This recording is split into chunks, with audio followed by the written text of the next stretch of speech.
Hello and welcome to the Rhythm Changes podcast. I'm your host, Chris Fraser. Today's guest is one of my very closest friends, Jess Hawks. We go way back to my early days at jazz school, CapU University. She's a vocalist, songwriter, producer, and engineer who is originally from Lake Country, BC, or Winfield, BC. However, in the last 15 years, she's split her time between Vancouver, New York City, and Nashville, Tennessee. In this episode, we go deep into the world of songwriting, especially in the Nashville scene, and her perspective of all of that coming from a jazz background. It's a fascinating and hilarious conversation. So enjoy.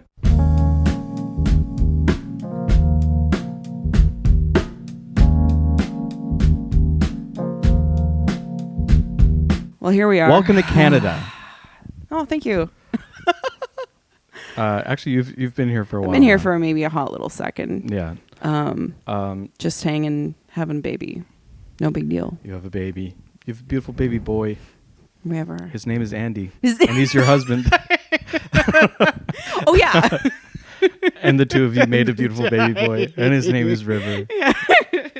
Thank you. I appreciate that. He's awesome. Andy just left. We're in your Airbnb here in beautiful East Vancouver. Yeah, I'm pretending I live here. Yeah. It's very nice. How does it feel? Oh, it feels so nice. This is such a white Airbnb. It's very white. White walls, white couches, white bedding, white pillows. Backsplash, white kitchen. I'm curious, maybe the modern fashion for Airbnb and hosting people is like not spawning any type of emotion. So no color. I think it's just like, low effort. I guess so. I think that's just what Airbnb generally is. Yeah. It's low effort. Everything's going to be white. What do you think you're going to be paying in your cleaning fees when it's all said and done? I have no idea. Yeah. But I mean that's the move here, that we don't have enough hotels in the region. Okay, but so this is the thing about BC is that they passed this recently, right? Mm-hmm. Where the Airbnb has to be a part of your primary residence, that kind of thing. Yeah. And that's all of BC. I think so, yeah. Huh. But I don't know what the rules are. Oh, man. I don't do Airbnb. I hope that works out. I don't know. I don't know what's better or worse. Yeah, I mean, didn't they do a similar thing in New York City recently? Yeah, actually they did. I don't know if it applies to certain complexes or anything like that, but how about Nashville? There's no rules there. You could actually just find a patch of land and start building. Yeah, you could just Yep. Yeah. Yeah, okay, so let's introduce well, we don't have to do a formal introduction because I will have already done this. Sure. Oh, right. Outside of this. It's a beautiful intro. Thank you. It sounded so great. Wow. We're already 4 minutes into the podcast. So sorry. Okay, so you said the other day that you were only in Vancouver for 7 years before you moved. Mm-hmm. That's crazy to me because I would have already said this in the intro, but you're originally from Winfield, now referred to as Lake Country, BC. Correct. And this is somewhere in between Kelowna and Vernon. Mm-hmm. You grew up there, and then you moved here to go to CapU University in the jazz program. The programs. Jazz studies program, which is where we met, and that was in 2000. You would have started 2010? 2010, yeah. We became good friends then. Yeah. And then you moved to New York in 2017. 2017. That's crazy. Yeah. I mean, those obviously, for both of us, those were very formative years. Yeah. But it seemed like you were here for much longer than that. You made a big impact. Did I? You were booking stuff. I know. I was a little trailblazer back in the day. Yeah. I guess. Yeah. I feel like you've always had, like, even now, like, having gone to production. Getting into production, it seems like you've always like kind of been interested in like the structure and like the surrounding elements of music in addition to music. Yeah, I think. Yeah, if I rewind it. Let's do it. From a young age, I was always really into. I was really into American music, like American R&B, essentially. Yeah. And then, you know, growing up through the 90s, it was like a lot of pop stuff too, obviously, you know, classic radio. Yeah. Which, yeah. So anyways, I'll continue on because I'll just tangent myself out of the room. I was always into arranging and like listening really attentively. When I graduated high school, I listened to every Fiona album, Fiona Apple album. Yeah. And it was, I think John Byron is the producer or arranger on that. He worked with Elliott Smith. And two vastly different artists, right? It's like Elliott Smith is wonderful in his own way, and then Fiona Apple is like, you know, I guess the Tarantino of kind of songwriting, and Elliott Smith is kind of like, I mean, the Heath Ledger of his time. All right. Like, you know what I mean? Like he had such a amazing way of kind of expressing his. Yeah, you mean because they both died young? Well, yeah, but I also feel like Heath. I'll always kind of draw parallels to film and music. Makes sense. My dad. Yeah. Anyways, I'll tell you that story later. But not because they. Yes, maybe because they both died young. Maybe that's the parallel that I get from. But I think it's not. They were both really into their work. Right. Yeah. No, that makes sense. Right? Like they were both like just like very passionate, very like serious about their art kind of thing. Yeah. Or at least that's the, you know, that's the perception I get of both of them. So it is a good parallel.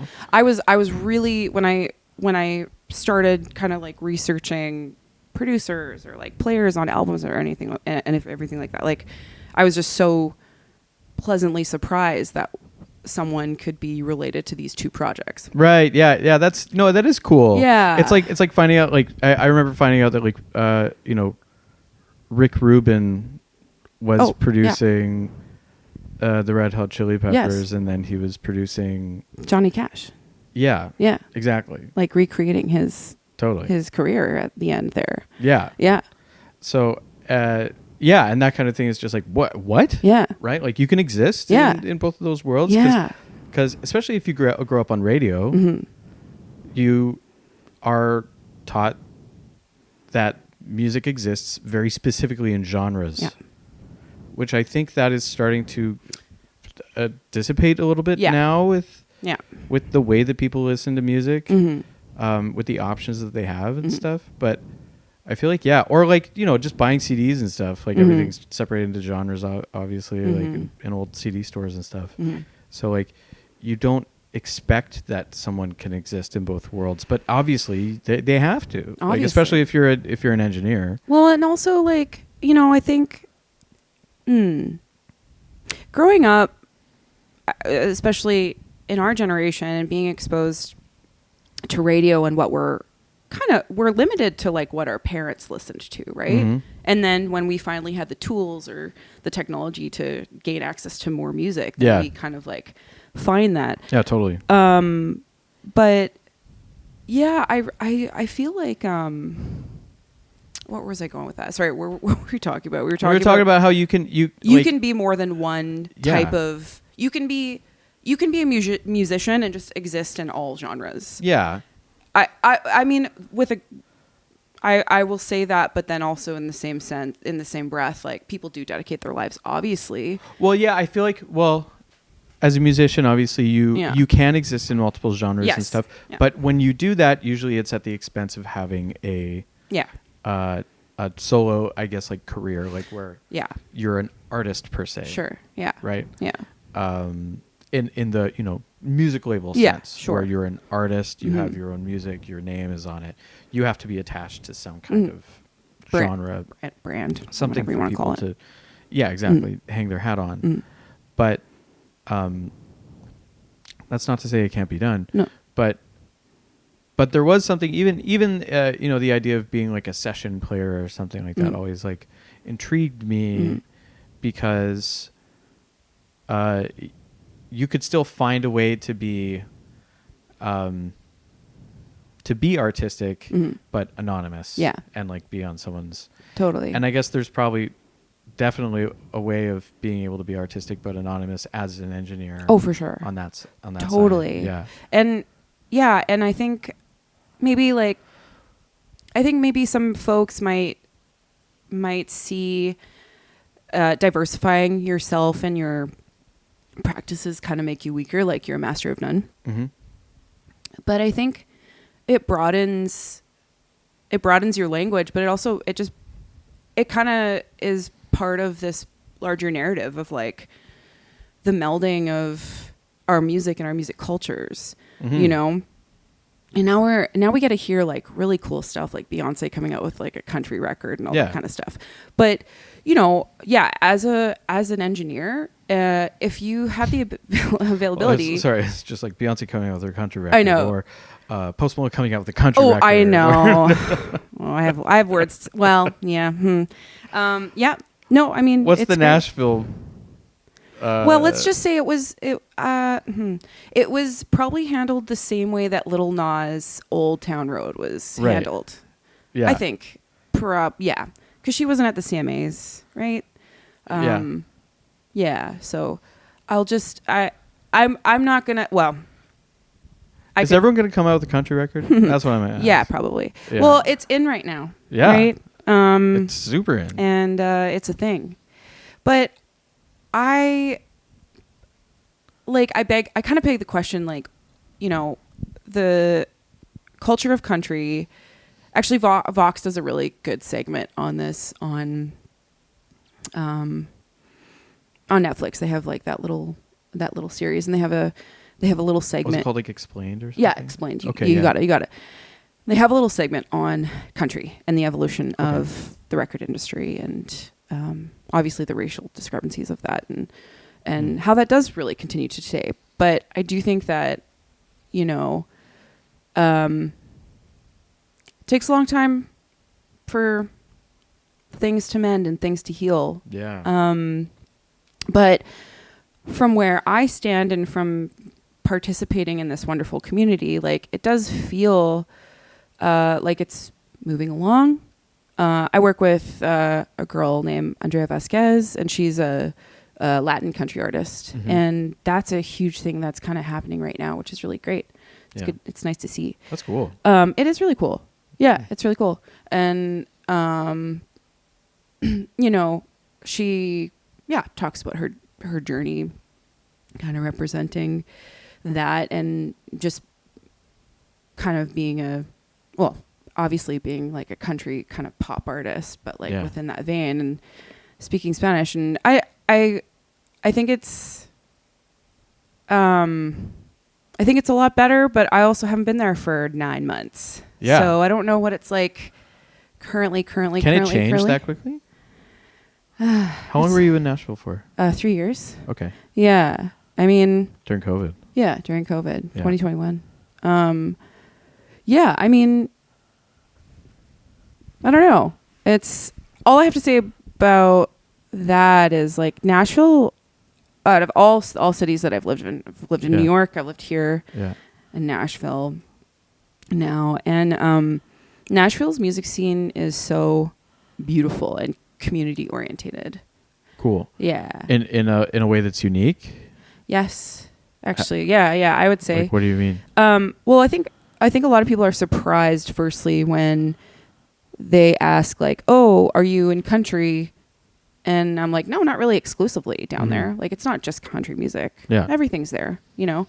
Mm-hmm. So not just that, but they have a really, like, their writing culture is just really out of this world. Like, I haven't been to LA, that being said, but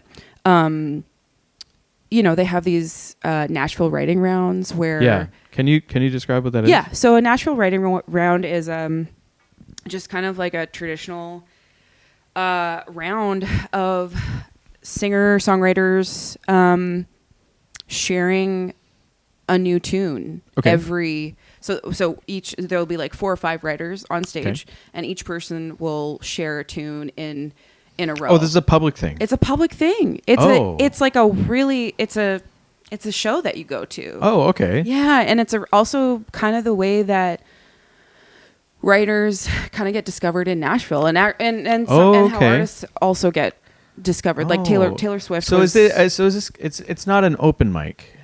Well, it's not, it's like a curated open mic, if you will. Okay. Right? Like, yeah. But essentially, let's say like Alley Taps or the Listening Room are, there's a lot of places that do it that right. are independently hosted, as well as venues that like specifically do it. But the Listening Room is like a classic place where you go in. It's almost like a comedy club or a jazz club or something like that.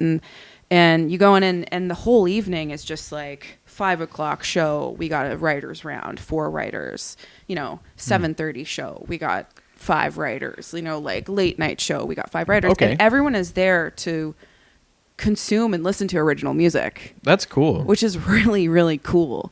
Yeah. I've never experienced that anywhere Totally. else. Yeah. Like in the jazz world, it's kind of hard to. Yeah. Well, I mean, for me at least, I've struggled with like feeling like I feel like I have to have a complete beginning to end idea ready to go before it goes on stage. Right? That's just how, I don't know. That's how I've developed what I do.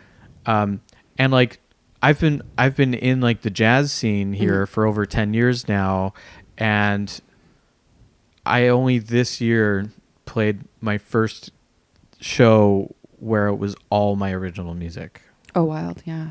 How'd that feel? So it was great. It was awesome. I mean, like, it took a while, and it was like a super slow process for me because I mean, I've been writing tunes, forever.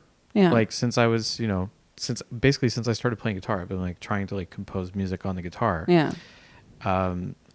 But I never felt like it was I never felt like it was ready for prime time. Yeah. But I guess the other thing is that like I felt like I needed to have like a band with me. It had to be the right band. I needed to have a set list, 2 sets of music before I've been peppering in like my tunes like to sets and stuff here and there over the years, but like, this is the first time like I have like an album's worth of tunes that I felt like good enough about. And that took 10 years of being like a professional musician. Right. And maybe there's something wrong with my process or something like that, but I think that's actually pretty normal. I think there's a lot of processes to go about it. Like maybe if you don't mind me asking, did it take a lot of effort? Was there a lot of anxiety to get to that point of like, I'm going to play this gig and it's going to be, 2 45-minute sets of my originals? Oh yeah. So I mean, I've talked about this on the podcast before. Sure. It's like leading a group, anything that has to do with like me as a composer or as a, specifically me as a composer or something like that, I'm way more prone to having like anxiety on stage or something like that, which is something I don't normally struggle with. Yeah. And so, I feel like I put a lot of weight on the thing that is like unmistakably me, because I feel like, I don't know, in the jazz tradition, it's so easy to be able to, I guess, like mask your uniqueness in being able to say, or, being perceived as playing in the tradition of some other player, right? So it's just like, oh, this guy sounds a little bit like Grant Green. Sure. This guy, he sounds like Jim Hall or something like that. This guy sounds like Wes. Yeah, John Schofield. I've gotten that a lot. Yeah. And that's not that I deserve it. But I've gotten it. I have gotten John Schofield. You deserve for a long it. time. Get out. And so that when someone says that though, when someone's just like, oh, you sound like John Schofield. Yeah. Right. Or if someone tells you, oh, you sound like Etta James or something like that, then you can be like, oh no. And then you get to be demure, and you get to be demure. Yes. you get to be coy, and you get to say, oh please, oh you're too much, my God. and then you get to deflect, and you don't, and it's not, and maybe that person sees it as a realistic comparison. Yeah, sure. But to you, you're like, no chance. I'm not that. Yeah. I'm just whoever the hell. Or But just to finish my thought here. Sure. Yeah. So I feel like as soon as you put together a set of music, again, this is like in the jazz world, it seems like it's different in the singer-songwriter world, where it's just like, okay, I'm not playing all these jazz standards that all these great people played, so you can one-to-one compare it to that. This is all just my original stuff, my melodies, my chord progressions. Like you can't compare it. You shouldn't be comparing it to anything else. I mean, obviously you will, but I just mean like it is me. This is like the most pure Chris Fraser, right? Like that you're gonna get. Yeah. And so that's where like I feel very exposed and like where I can get into feeling very self-conscious. And so I was probably like stopping myself from doing that for a long time because I didn't feel good enough about the music I was writing. Yeah. Like I was in a it comes in waves. I'm sure you're very familiar with this, but it's like, sometimes you're just like I'm on a tear. Like I'm writing like some good stuff just constantly. And then you're just like, oh man, that stuff I was writing like 2 weeks ago, that's garbage. Yeah. And then it comes back and then like, but you're learning that whole time. Yeah. That's really what it is. So like, you're constantly learning and improving and like however you respond to it emotionally is whatever. But like, that's all to say that like, I feel like it takes longer for you to be able to present a version of yourself that is like good enough. Good enough to you, I guess. Yeah, good enough to really, you. You're at the end of the day, to all these freaking people. Well, and exactly, and it's like it's interesting that you brought that up because I think that with any good artist or with any artist really, I think we all sit on this fragile fence of like who am I essentially, like and you spend your life like absorbing music that you enjoy and trying to understand like idolizing people who you are, but in that process that can really stunt you, right? Because you're just so intimidated by the fact like shit, like I need to sound like I need to do Coltrane licks. It's like how do I get there? I remember your phase of that. No.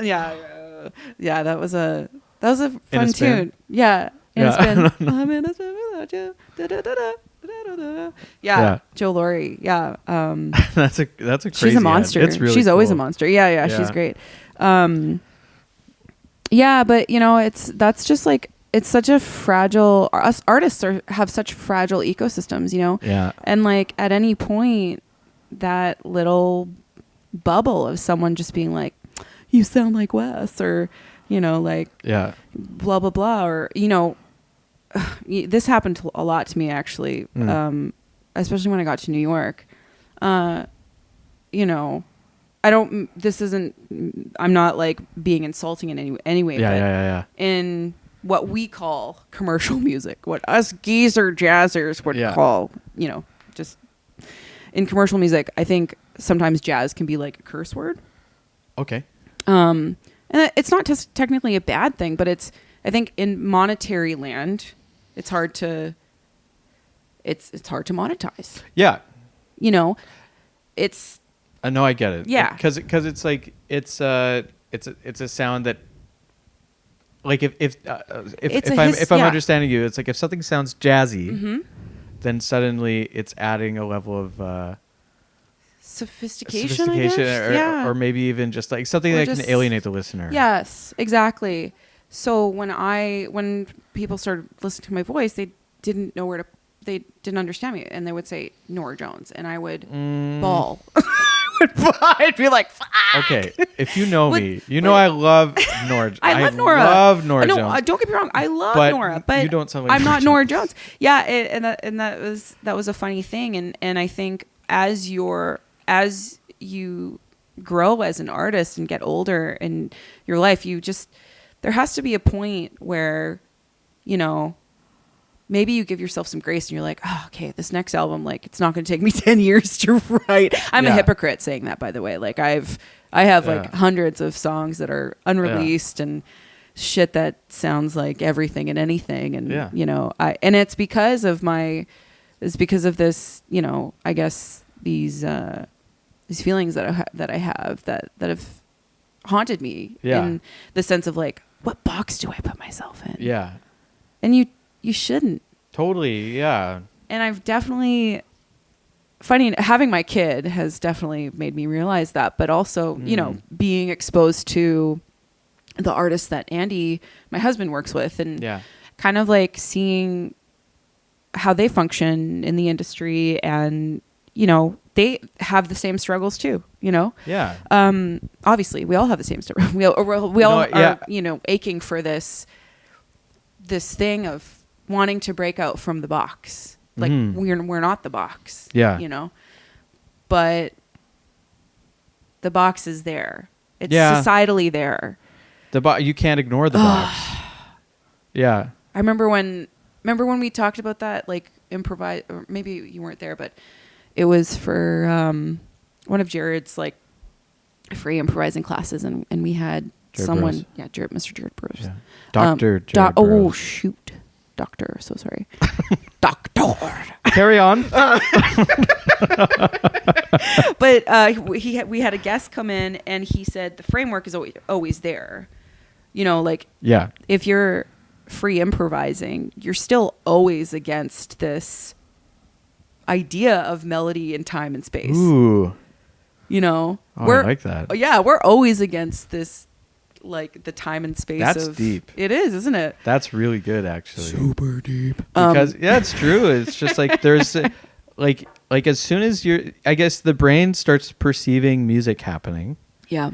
And it starts wanting to recognize patterns. Yep. And so you can either and you choose to feed that however you want, right? So like free improv is just constantly running away from that. Totally.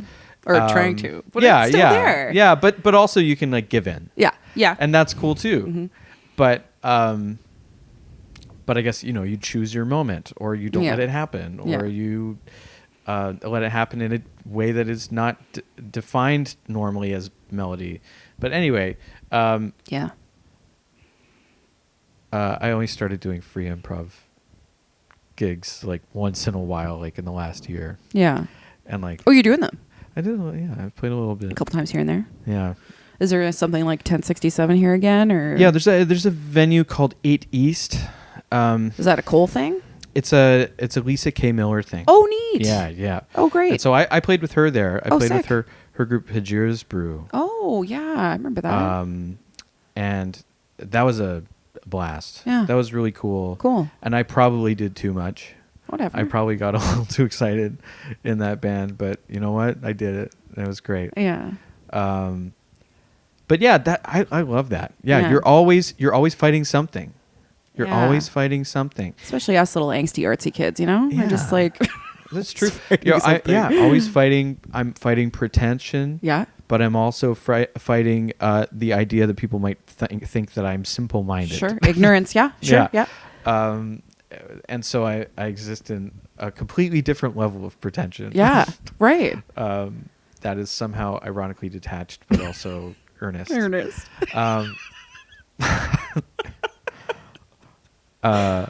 Sorry. No. In advance. No. Okay. But one thing that came to mind when we were just talking about this, though, was I was listening to Jeff Tweedy's audiobook, How to Write One Song. And there's one thing that he says that I think is just really good advice, which is if you start feeling nervous about something that you're writing, about just like in the process, you start feeling nervous about something that you're writing, you're probably going in the right direction, right? Because you're going towards something where you feel vulnerable. Yeah. And that's what people want to hear. Yeah. And it's not necessarily what people want to hear, but it's probably what you're better off making. Yeah. It's the thing where you feel the most vulnerable. Yeah. Because it's going to be where you're going to be able to dig deep and express the best, right? And maybe that's not always the goal, but depending on, who you're writing music for, I guess, like whatever that is. But yeah. Do you find that that's usually where you're trying to get towards? I don't know.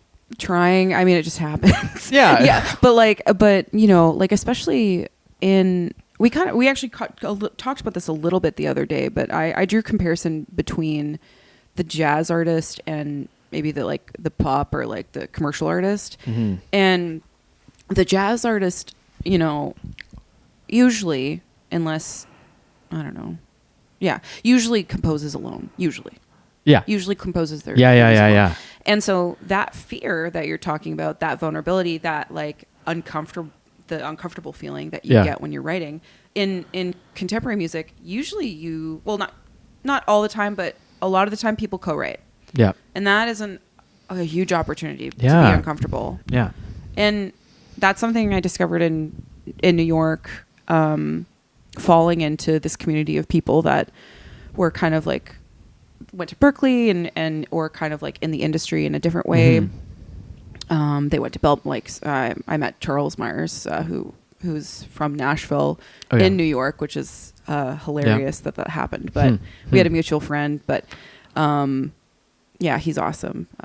Shout out to Charles. What's up? But yeah, so Anna Yana was the first person that I co-wrote with, and cool.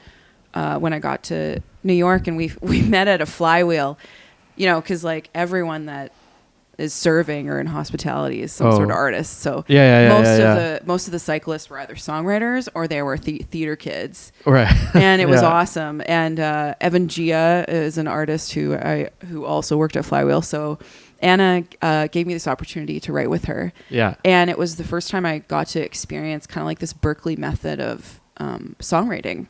Cool. And I walked in and she was like, so if we start a tune, we're going to finish it today. Whoa. Yeah. Crazy. And she said, if we're going to start another one, we're going to finish that too. I was like, wow, that's incredible and frightening. Yeah. But, we did that. Yeah. That's what we did every time we got together and we wrote. And in that sense of co-writing, it's like you speed up the process of confronting that fear and confronting your vulnerability, and you just get good at it. Yeah. You get good at making a fool of yourself in a writing room with people that are better than you, because that's the only way to get better. Yeah. Is like, axe, like knives sharpen knife, or whatever the saying is. Like an axe sharpens an axe or whatever. Yeah. Two heads are better than one, right. is like the saying, the logic behind that. But the sharpness is your ability to be vulnerable. Yeah, it's exactly it. That's actually the skill. That is like, it's so funny because like, I feel like that's so like, I don't know. I feel like as a man, I'm conditioned to like not allow anyone to see me being vulnerable. Yeah. And especially in a songwriting thing where when you're putting things in plain English, like I can be vulnerable on the guitar, and it can still be mysterious and cool. Mm-hmm. But if I'm writing lyrics, there's no hiding, which is very intriguing to me, but it does sound scary. Yeah, it's and actually the first song that I wrote with Anna was In Case I Never Told You, which was about Natasha. Oh, wow. Yeah. That was the first song that we wrote together. Whoa. That's the first song I co-wrote with someone. Whoa. That was heavy. Wow. I know. You dug deep. I dug deep. Yeah. But that is the reward of the community when someone is willing to get in a room with someone who they don't really know, like Anna didn't really know me. Like she... knew me from work, but like didn't really know my chops, like didn't know anything. And she was just so willing to give that to me, give that experience. Wow. And I think that's something that I really enjoy because that's just part of her practice. Yeah. Well, even larger than that. Like I think a lot of people have that kind of can have that practice in the air quotes commercial music realm. Like my friend Mark Siegel, who is a incredible. He's had an incredible career, and now he's a producer and composer and just really fantastic at everything. But he works with younger folks all the time. You know, like, and you'll see like Ryan Tedder or like J. Cole or like Benny Blanco. Like they're always looking for like younger, inexperienced people that are just kind of willing to be vulnerable. Yeah. You know, and I think it's tough. Well, yeah, I guess, tough, because right? like when you're younger, you're probably you can get used to being vulnerable more easily. Yeah.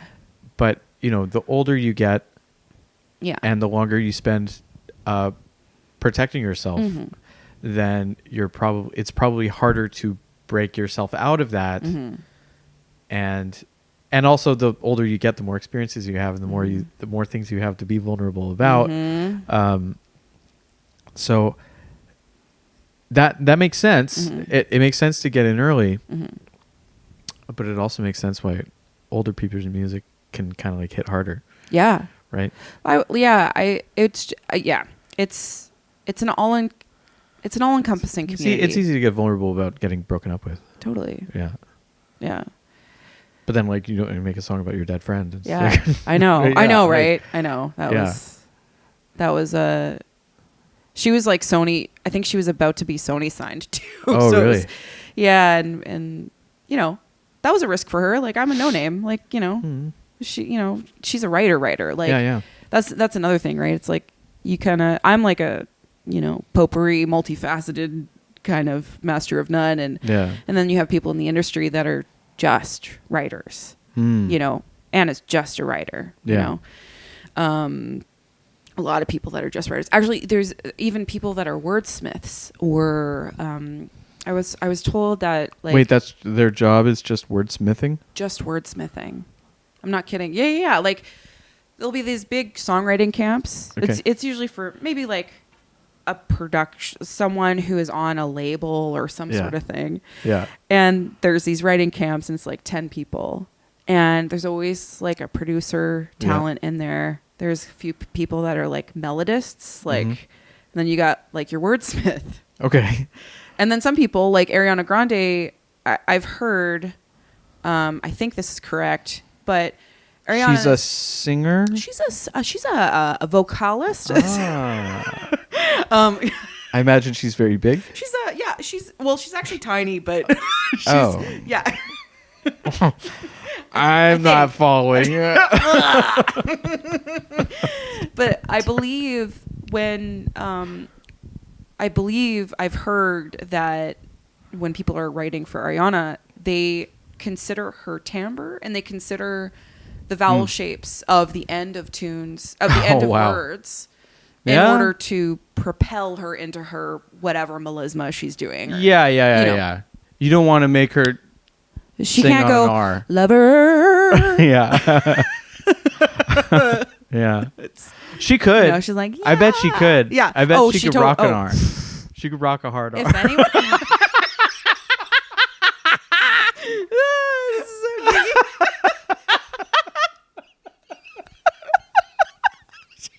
neat. That's staying in, Will. That's staying in. It's too much. That's incredible, though. I didn't think it got that deep. It does get that deep, yeah.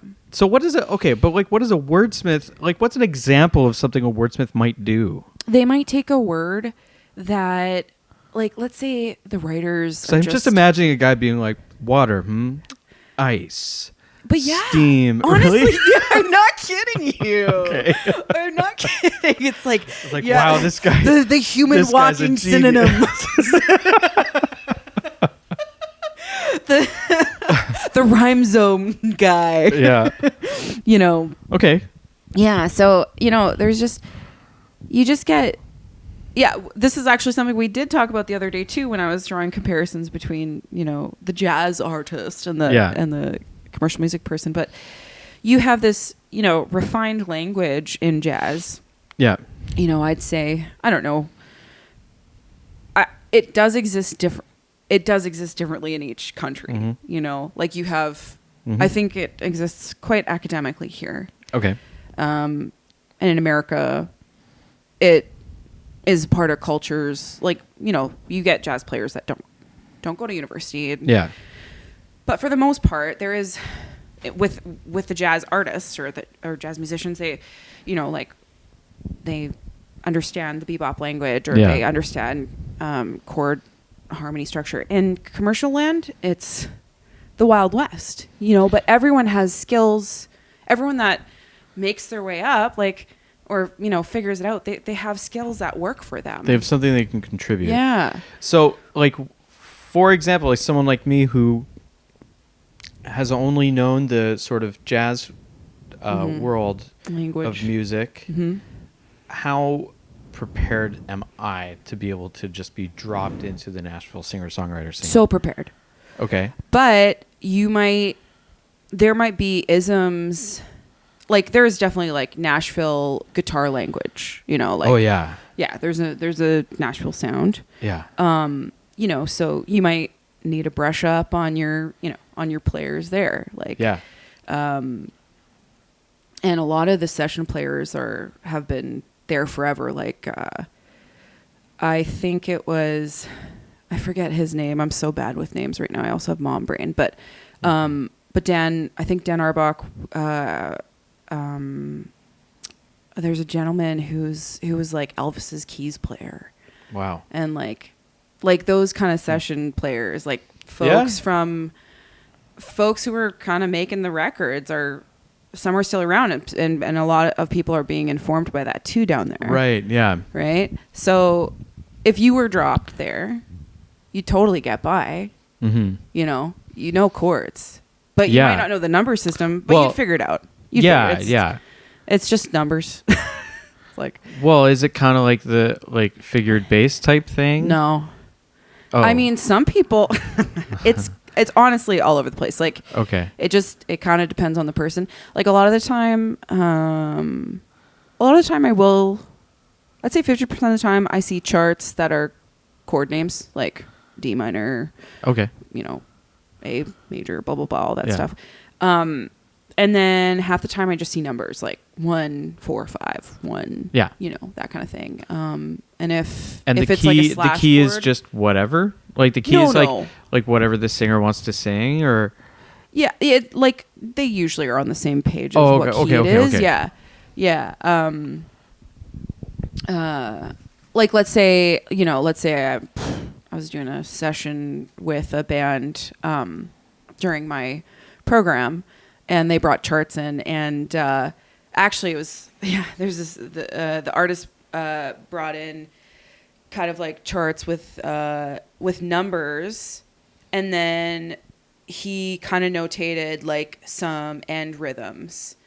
And luckily for me, having my jazz background and being able to like kind of hear also, like having ears, which is a blessing for the situation. Okay. I knew that he had like 6 chords written on one line, and I was like, oh, I can hear, obviously he's playing 2 chords over a bar here, 2 chords over a bar here, and like 1 chord and like some sort of like shot thing. Okay. But like, if you have ears, like you're a total asset. Like, okay. Yeah. You'd figure it out.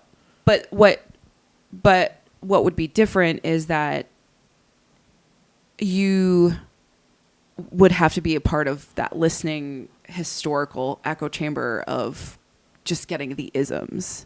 Right. You know? Yeah. So, you know, you'd figure it out. Right. But like you can't be a casual. Yeah. You have to be in it. Yeah. And you have to learn You do have to be in it, yeah. So there's like a language to it, obviously. There is a language to it. Yeah. Right. Yeah. So I mean, that sounds about right. So, like, I could get by. Yeah, you could get by. But there's still so much idiosyncrasy. Yeah. That it would just take a while before you could actually do anything productive. Sure. Like, yeah. Okay. Cool. Probably wouldn't take very long. I think a lot of the times people say Nashville's a 10-year town. Yeah. But I think you would be finding community right away. Like, you know, probably take like, I don't know, 2 or 3 years. Like, you know, if you want, like, do the session musician thing. And yeah, I think a lot of instrumentalists there kind of, you know, they either have this choice of being a session musician or being like a part of a band. Yeah. And touring is kind of a whole other beast in itself. And I don't know if I've explained this to you, but because Nashville is like somewhat central. Yeah. This is more common within the country genre, but a lot of country artists will do these weekend warrior tours. And so, like, let's say you're, you know, playing for Zach Bryan or something, and he's got like a run for the next 6 weeks. You know, he's probably going out like Wednesday night and then coming back home like Sunday night. It's kind of nice. It's actually kind of like a family lifestyle. I wouldn't say every artist doesn't do that, but like someone like Chris Stapleton does. Right. I said Zach Bryant, but he probably does like longer tours, like Marcus or something like that. Right, but someone who's like maybe like, you know, like in that period of their career, like a young hotshot guy. Well,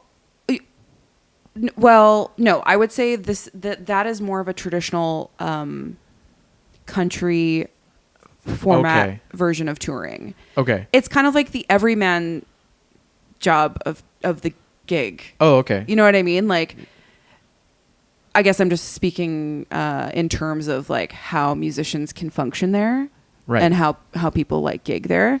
Yeah.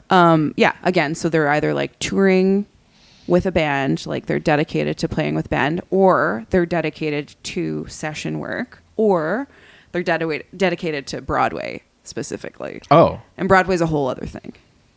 In Nashville? Yeah. What? Broadway the Street. So Broadway the Street. Yeah, sorry. You're like, what? There's musical. I've been to New York, okay? I've seen the acting. I know it's in there. Yeah. Okay. There is theater in Nashville. However, Broadway Street is like, it's like little Vegas for bridal showers. It's like, it's like all the honky tonks are down there. Oh, I see. I see. Yeah. It's where a lot of, you know, stuff in the headlines has been lately. Do tell. Oh, well, there's been unfortunate ICE raids there. Oh, wow. Recently. Okay. Yeah, like workers. Like that's like a lot of folks who, serving gigs there. Like they're awesome because it's all like late night party stuff. Like a lot of honky tonk boozing and all that kind of stuff. Yeah, but yeah, unfortunately there was ICE raids there. Oh my gosh. Yeah, some other stuff that happens over the years, but yeah, Broadway is quite a busy street. Okay. Musical form of entertainment. It's just cover gigs. Right. But it also used to be the place where A&Rs would discover acts. You know, like okay. Yeah, I know. Call me ignorant. Call me. Sorry. What's an A&R? Artist in development. So essentially an A&R person. They're like scouts. Yeah, they are scouts. Yeah, okay, yeah, cool. Yeah, and it used to be like, you know, like, oh, Lady Gaga's at whatever that place is, Pianos, or like Come On, or Baby's All Right, or something like that, or Maggie Rogers, or whoever, and you know, we heard this person sounds awesome, and we're gonna go scout them at their show. Right. At a show. And Broadway used to be that. I see. It used to be a gateway for talent to be exposed. Wow. Okay, cool. Not so much anymore. And I think maybe because, you know, we've just pivoted to the digital age. I see. But I don't, you know, I guess, I don't know. Maybe sometimes it happens, but. Yeah, I could definitely see that being the case. Like people are, I imagine, I know, like right before we were recording, Andy was talking about this, how a lot of that job is dedicated to checking people out on TikTok and Instagram. Definitely. And, checking out numbers and stuff, and like. Yeah, but sometimes it's not. Like, I don't know. We know a few A&R folks, and they're like, you know, they're on the ground. They're like looking. Yeah. They're like, let's go to the show at the end, or, you know, whatever, the basement, and check this artist out or something like that. And I know it's all very confusing, but the music industry is just that. It's just continuously changing. And I think it's always been met with that, though. It's always been like, oh, Napster, like, wow, we have to, you know, we have to pivot, and okay, streaming. Totally, you know, it's like, it's always, of course, we've always been on fire first. But the art always prevails. So, And how, well, Andy was also talking about how, like, it doesn't seem to be an exact science, right? Especially now, where people are most likely going to be just trying to see what works, more or less, kind of like just throwing whatever at the wall. Like what, like, do you feel like people are probably always trying to go for trends and stuff, but do you think there are people who are really out there trying to find something new? Yeah, I do. I mean, being in Nashville, I'm not exposed to maybe like larger type of music machine, you know, like I'm not exposed to someone looking for like the next Britney Spears, but I'm very exposed to people that are looking for kind of like individualistic sounds. And like I mean, everyone on the Easy Eye label is something special. Like Nat Myers, he's of Korean descent, cool, but born in Kentucky. Speaks like a Kentucky boy. Like, he's just like so awesome, and he makes this beautiful like post World War I music. It's really niche. Oh, it's really interesting. And like blues, or I will show you afterwards. Whoa. It's really cool. Okay. Early James, same, like, he's got this man, you gotta watch that movie Sinners, man. I know, I gotta watch Sinners. You gotta watch that movie. I saw it. I was gonna click in, and I was like, should I watch it? Because that's same. It's the dad from Casper. Is it? Yeah. I didn't see Casper. Oh, you don't see Casper, the Friendly Ghost? No, he's a ghost. You from the 90s? He's a ghost, can't see him. Oh, fair enough. Well, anyway, I'm so sorry. It's okay. It's over. No, I'm just joking. But no, no, it's Michael B. Jordan. Yeah. That movie. No, but anyways, I mean, like, there's some like good music, and no, so what I'm saying is I do think there is a strive for individualism, but there is always going to be maybe that kind of like polished type of craving for this kind of like, I don't know, machine sounding music, I guess, you know. Like, what's huge? Ooh. Well, I don't want to get canceled. I'm just trying to not get canceled over here, okay? You get canceled on the Rhythm Changes podcast.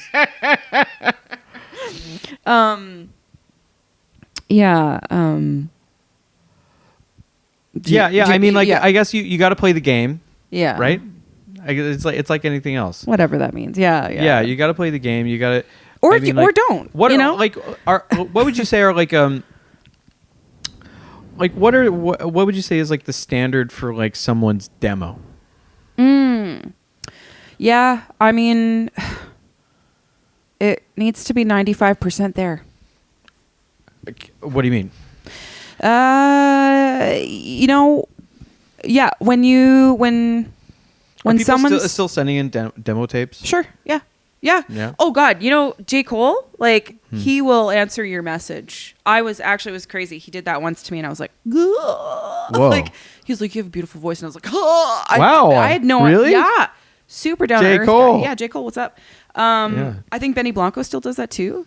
Well, he still listens to folks and, but yeah, I would say, you know, for that type of music, for like that really like commercialized music, if it's an A&R, if it's someone, music supervisor, if it's, when I say music supervisor, I mean music supervisor for like synchronization. yeah. They want to hear a product that's like 95% there. So Okay. they don't really want to have to imagine the rest of it unless they really have an opinion about changing something. Okay. So like that just means, you know, everything sounds right. Like the idea of the song is basically actualized. Yeah. Like, I guess if you were doing that thing and if you were trying to present to someone, like, I guess the goal is to give them something that is, you know, pretty much self-actualized from yourself. Yeah. That is really, that will inspire them, you know, that will tickle their fancy, like that. Yeah. You know, yeah. So that's kind of the goal. I mean, it doesn't happen all the time. You know, like you have, what was it? Meet Me in the Middle. I think it was written between two writers, one in Australia and one in LA. And they had this sick song. And I'm not sure. I'm pretty sure one of the writers were were a label writer or something like that. And so they were pitching it to someone's voice. And, you know, finally, what's her name? Oh my God. Marin. It was a song that by these new writers that got cut by like a huge name. Okay. And that demo was scratch. Right? So I guess it kind of depends on Maren Morris. Jesus frickin'. Anyways, it depends on the trajectory of the process, like that you're going through. Like if you're pitching yourself as an artist, you want the demo to be 95% there. If you're a writer, you do want the demo pretty close. You want the demo to be so good that a vocalist is going to be like, I want to cut that, plug and play. Okay. Ryan Tedder does this all the time. He'll actually write a tune and then he'll like, if it's for a girl, like he'll pitch it. Like he'll just get altar boy and like just like his voice will be changed. He'll F with the key and he'll just make something kind of close to the person that he's writing for. Yeah. So that's a hard question to answer, actually. Yeah. Yeah. I mean, and that being said, like, you know, not everyone, yes, like I think the industry, the education into the industry, like I'm talking like Berkeley and like the Belmont style is to co-write, but not everyone does co-write, right? Yeah. And so then you have like, I think Chet Faker's this way, you know, like I think he's kind of like a single cell cyclical artist and he just like wants to kind of create his own thing and that's understandable, but yeah, it's so vast and so colorful and so diverse, like in the process. And it's just interesting to me because, you know, pivoting from this very formal way of art making to this really like no rules. Yeah. Come as you are with whatever skills you have and figure it out or don't. Yeah. You know? Yeah, it sounds really it sounds really intriguing. It is. Just the idea of like there probably is something you can do in this scene. Yeah. Because you can get very granular with it. Yeah. Or you can get very broad. I think it's a testament to I love telling people this because I just want to encourage everyone, like there's not one way of doing something. Yeah.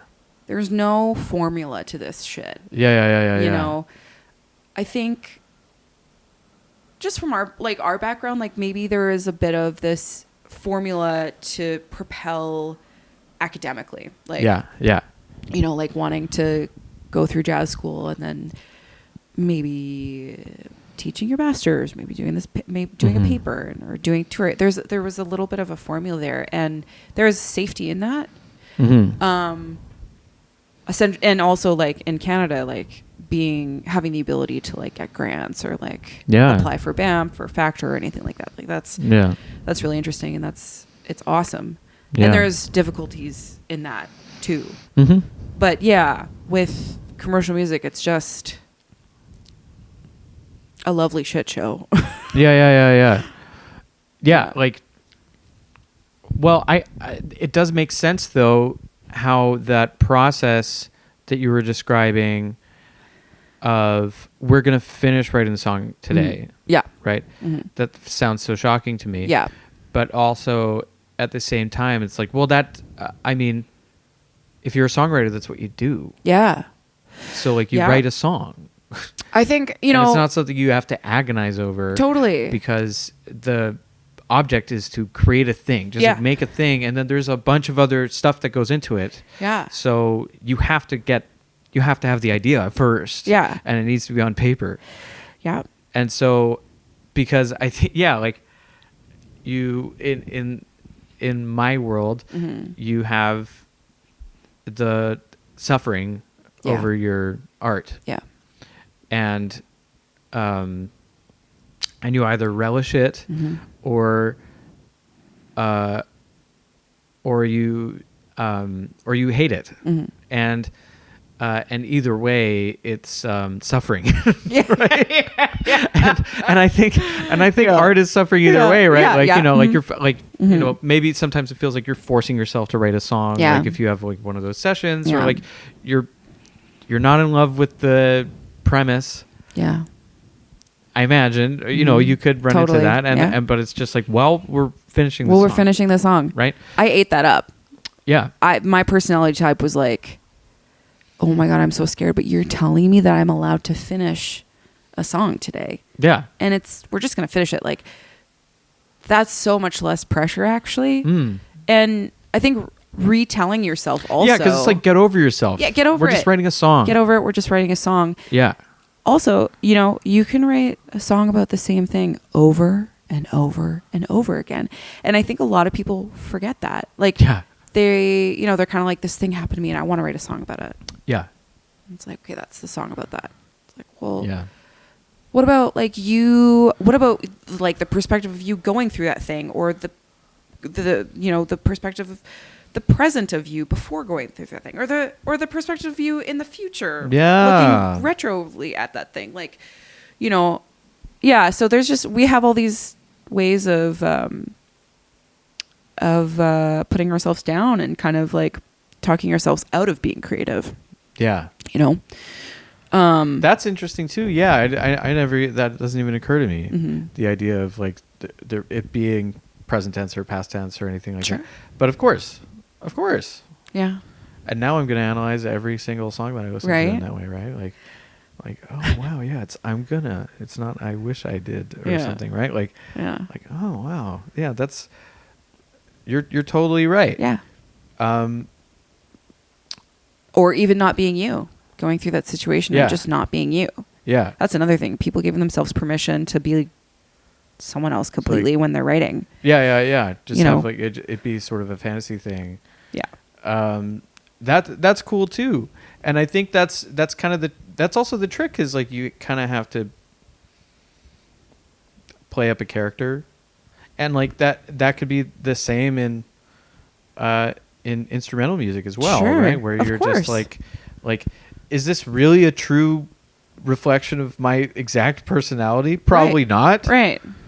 But it is something I'm coming up with, so maybe it is. Yeah. Maybe I don't even realize that yet. Maybe I am this person. But you know, you are still interpreting the guitar, like you know, the way that you put your fingers on the fretboard, or like bend notes, or you know your phrasing or whatever. That's still going to be me doing whatever the thing is. Yeah, exactly. Yeah, no, that's true too.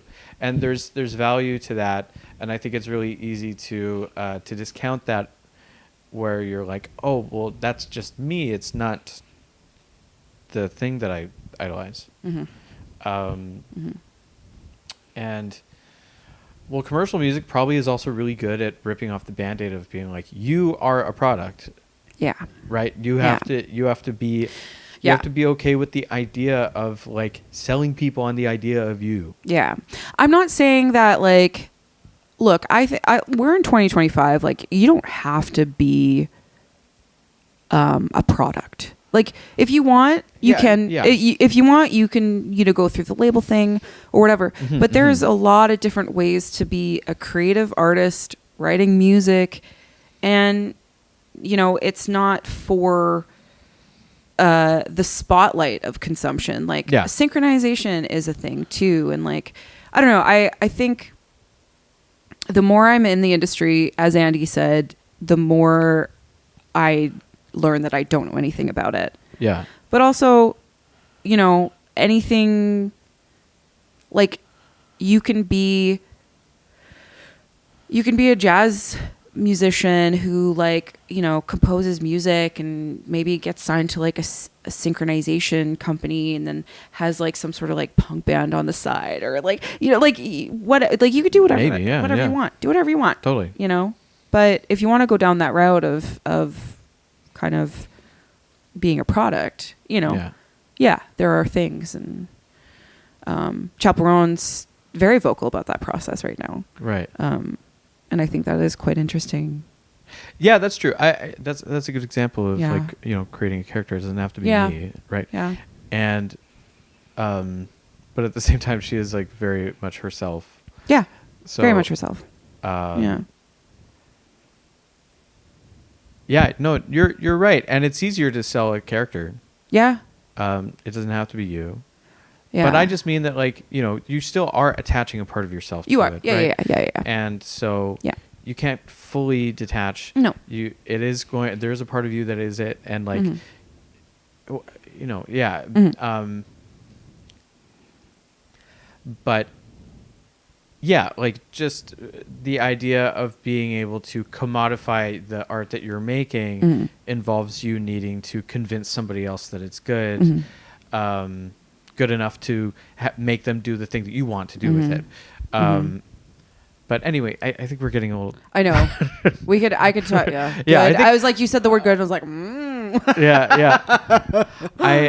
Yeah. But no, it's really cool to talk to you about this kind of stuff, because you have a very unique insight, having looked at it from so many different angles. Yeah, and I have looked at it. It's really great to see you having kind of found more of like a.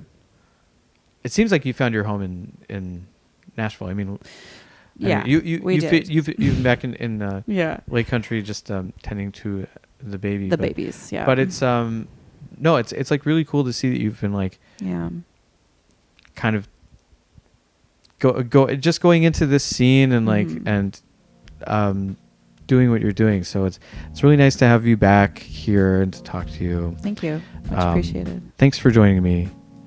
I love joining you. I'm so stoked that we did this. Thank you. Yeah. It's so sweet. Until next time. Bye-bye. Bye.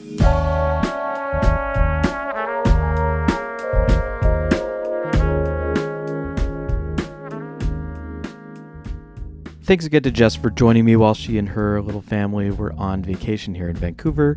All the best to Jess, Andy, the largest baby I've ever seen, River Hawks, and the whole family out in Winfield. Hope to see you again very soon. Jazz Fest is nigh.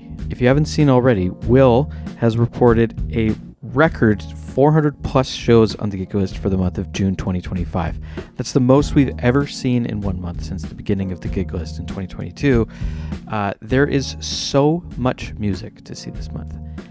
My recommendation is to check out the gig list right now, which means go to rhythmchanges.ca, grab a notebook, and figure out which shows you want to go to now so that it doesn't completely overwhelm you when the time comes. I'll be there, and I hope to see you there too. Have a good one, everyone. Thanks for listening, and I'll see you next time.